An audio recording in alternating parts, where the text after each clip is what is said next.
আসসালামু আলাইকুম everyone, this is Popy Akbar. Welcome back to my channel. আশা করছি সবাই অনেক অনেক ভালো আছেন। আলহামদুলিল্লাহ, আমরাও বেশ ভালো আছি। আমার ডেইলি লাইফ ব্লগের আরও একটি নতুন ব্লগ দেখার জন্য আপনাদের সবাইকে আবারও স্বাগতম জানাচ্ছি আমার চ্যানেলে। তো এখন সকালবেলা আমি আফসারাকে দিতে ওর স্কুলে এসেছি। তো আফসারাকে সি অফ করে এরপরে আমি মর্নিং ওয়াকে চলে এলাম। তো গত রাতে অনেক বৃষ্টি হয়েছিল, এখন অবশ্য বৃষ্টিটা নেই, কিন্তু মেঘলা আকাশ। তাই তো বাসায় চলে এসেছি আমি। এখন আমার ব্রেকফাস্টটা তৈরি করে নিচ্ছি। তো আমি কিটো ডায়েটের একটা ব্রেকফাস্ট আপনাদের সাথে শেয়ার করছি। শুধু ডিম পোস্ট করে নেব আর গ্রিন টি। তো এটা ওয়েট লসের জন্য ভালো, ডিমে যেহেতু গুড ফ্যাট। তো আমি একটু বাটার দিয়ে দিলাম, আর এখন 2টা ডিম দিয়ে দিচ্ছি। এখন ডিমে একটু লবণ আর একটু গোলমরিচের গুঁড়ো দিয়ে দেব। গোলমরিচ কিন্তু ওজন কমাতে অনেক সাহায্য করে। আর সাথে গ্রিন টি বানিয়ে নেব। তো কেউ যেহেতু বাসায় নেই, শুধু আমার নাস্তাটাই আমি বানিয়ে নিচ্ছি। তো এই তো হয়ে গেল আমার নাস্তাটা, ডিম পোস্ট আর গ্রিন টি। তো নাস্তা খেয়ে তারপর দুপুরে রান্না করব এবং রান্নাটা আপনাদের সাথে শেয়ার করব। তো এই তো নাস্তার পর্ব শেষ, এখন আমি দুপুরে রান্না করব। তো রান্নাটা আপনাদের সাথেও শেয়ার করি।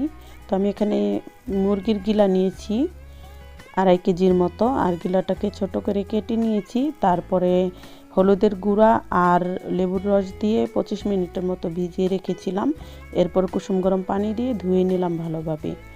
আর এখানে আমি কলিজা নিয়েছি 1/2 কেজির মতো, গিলা 2.5 কেজি আর কলিজা 1/2 কেজি। তো 3 কেজির মতো টোটাল সব মিলিয়ে।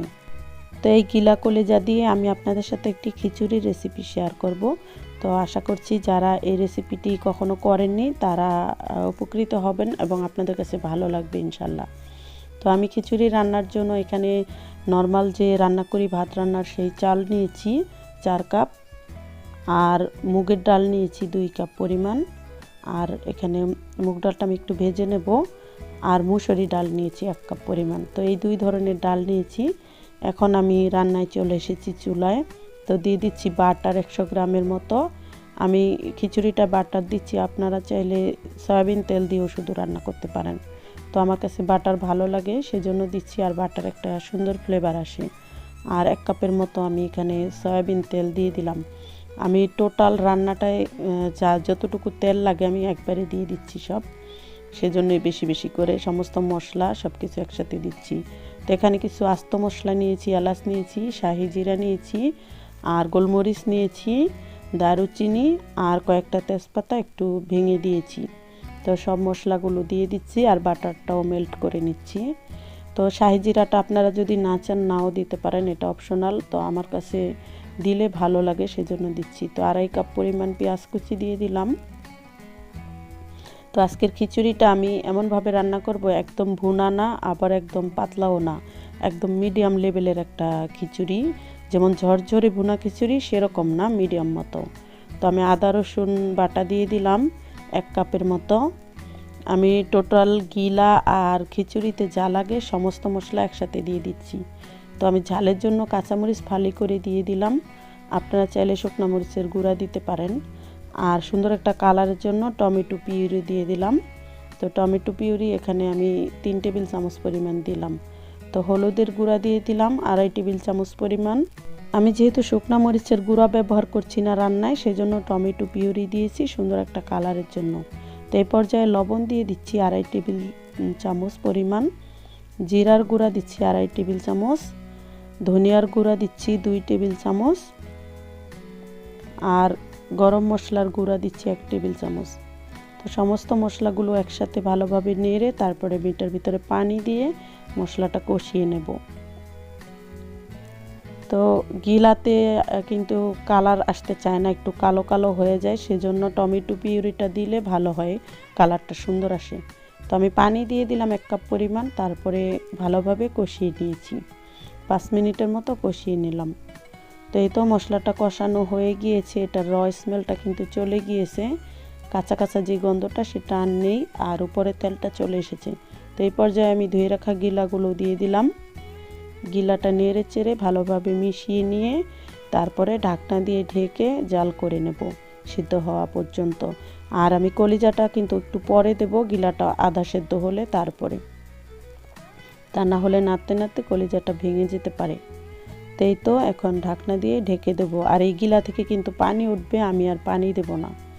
তো এইদিকে পাশের চুলায় আমি গিলাটা দিয়ে তারপরে এই চুলায় ডালটা একটু ভেজে নিচ্ছি। তো আমি মুগ ডালের সাথে মুসুরি ডালটাও হালকা একটু ভেজে নেব। তো মুগ ডালটা যখন অর্ধেকটা ভাজা হয়ে যাবে তখন মুসুরি ডালটা ভেজে নেব। তো দিয়ে দিলাম মুসুরি ডাল, এরপরে এটা একটু ভেজে তারপরে নামিয়ে নেব।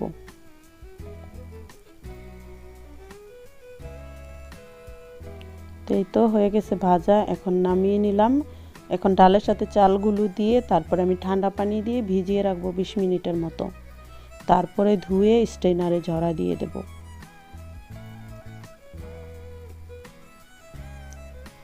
তো এই তো আমার গিলাটা অর্ধেক সেদ্ধ হয়ে গিয়েছে।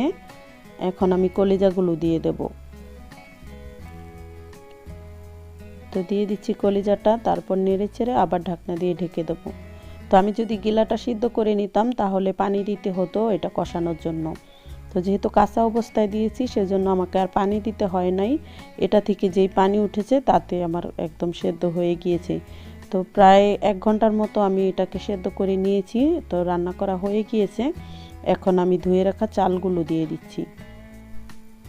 এখন আমি চালটাকে ভালোভাবে নেড়ে চেড়ে তারপরে ভেজে নেব গিলার মশলাটার সাথে। তো আমি একবারে একটা পাতিলেই গিলাটা রান্না করে সেটার ভিতরে চাল ডাল দিয়ে দিলাম। তো এতে করে বেশি একটা ঝামেলা আর হবে না। তো এখন ভালোভাবে ভাজবো। আর এই পর্যায়ে আমি চাউলের লবণটা দেব, কারণ আমি গিলাতে লবণ দিয়েছিলাম তখন। তো চাউলের লবণটাও যদি তখন দিতাম তাহলে গিলাটা কিন্তু বেশি লবণাক্ত হয়ে যেত। তো এখন আমি 3 টেবিল চামচ পরিমাণ লবণ দিয়ে দিচ্ছি ডাল আর চাউলের পরিমাণে। তো আপনারা আপনাদের পছন্দ অনুযায়ী লবণ দিয়ে নেবেন।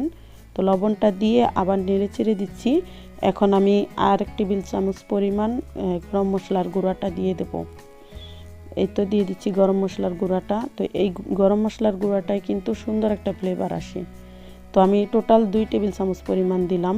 গিলাতে 1 টেবিল চামচ পরিমাণ দিয়েছি আর এখন 1 টেবিল চামচ পরিমাণ দিলাম। তো এটা অনেক স্ট্রং ফ্লেভার, এজন্য আমি 2 টেবিল চামচ পরিমাণ দিয়েছি। তো এই তো চালটা ভালোভাবে ভাজা হয়ে গিয়েছে। এখন আমি পানি দিয়ে দিচ্ছি। তো আমি গরম পানি দিয়ে দিচ্ছি। তো আমি যেই কাপ দিয়ে ডাল চাল মেপে নিয়েছিলাম সেই কাপের 1.5 গুণ করে পানি দিচ্ছি। যেমন 1 কাপ চালে 1.5 কাপ করে পানি। আর যদি ঠান্ডা পানি দেন সেই ক্ষেত্রে 1 কাপ চালে 2 কাপ পানি দিবেন। তো আমি তার চাইতে একটু বেশি পানি দিয়েছি, খিচুড়িটা আমি একটু আঠালো করব সেই জন্য। তো এই তো খিচুড়িটা বলক চলে এসেছে। তো এই পর্যায়ে কিন্তু আপনাকে লবণটা চেক করতে হবে। তো আমি লবণ চেক করে নিয়েছি, ঠিক আছে। আর একটু কাঁচামরিচ দিয়ে দিলাম ফ্লেভারের জন্য। আর প্রথম অবস্থায় আমি ঝালের জন্য দিয়েছিলাম কাঁচামরিচ। তো এখন একটা সুন্দর ঘ্রাণ আসার জন্য আমি কাঁচামরিচটা দিয়ে দিলাম। এখন নেড়ে চেড়ে ভালোভাবে মিশিয়ে তারপর আমি দমে দিয়ে দেব। এখন আমি চুলার আঁচটা কমিয়ে তারপরে 15 মিনিটের জন্য দমে দেব। তো হয়ে গেছে 15 মিনিট শেষে এই তো আমার খিচুড়িটা হয়ে গিয়েছে। আর যেমন আঠালো আমি চেয়েছি সেরকম একটা খিচুড়ি হয়েছে। তো এখন আমি একটু বেড়ে দেখাচ্ছি খিচুড়িটা কেমন আঠালো হয়েছে। একদম ঝরঝরে হয়ে যায়নি, আবার একদম পাতলাও হয়নি। তো আমি চাল ডাল পরিমাণে 1.5 কাপ করে পানি দিয়ে তার থেকে 2 কাপ পানি একটু বাড়িয়ে দিয়েছিলাম। তো এই তো খিচুড়িটা একদম পারফেক্ট হয়েছে। আর গিলা কলিজা দিয়ে এরকম একটু আঠালো খিচুড়ি কিন্তু অনেক ভালো লাগে। যারা ট্রাই করেননি তারা ট্রাই করবেন আশা করছি। আর এই খিচুড়িটা কিন্তু চিকেন অথবা বিফের চাইতে কোনো অংশে কম না, আমার কাছে বরং আর একটু বেশিই ভালো লাগে। তো আপনাদের পছন্দ অনুযায়ী যে কোনো সালাদ আইটেম দিয়ে এভাবে সাজিয়ে নিতে পারেন। তো আশা করছি আমার আজকের ভিডিওটা আপনাদের কাছে ভালো লেগেছে। ভালো লেগে থাকলে লাইক দিয়ে দিবেন, সুন্দর একটি কমেন্ট করবেন, কারণ আপনাদের লাইক এবং কমেন্ট আমাকে অনেক বেশি মোটিভেট করে পরবর্তী ভিডিও তৈরির জন্য। আর যারা আমার চ্যানেলটি সাবস্ক্রাইব করেছেন তাদের জন্য অনেক অনেক ভালোবাসা। আর এখনও যারা আমার চ্যানেলটি সাবস্ক্রাইব করেননি তাদেরকে অনুরোধ রইল আমার চ্যানেলটি সাবস্ক্রাইব করার জন্য। তো আজকের মতো এ পর্যন্তই। সবাই ভালো থাকুন, সুস্থ থাকুন। আল্লাহ হাফেজ।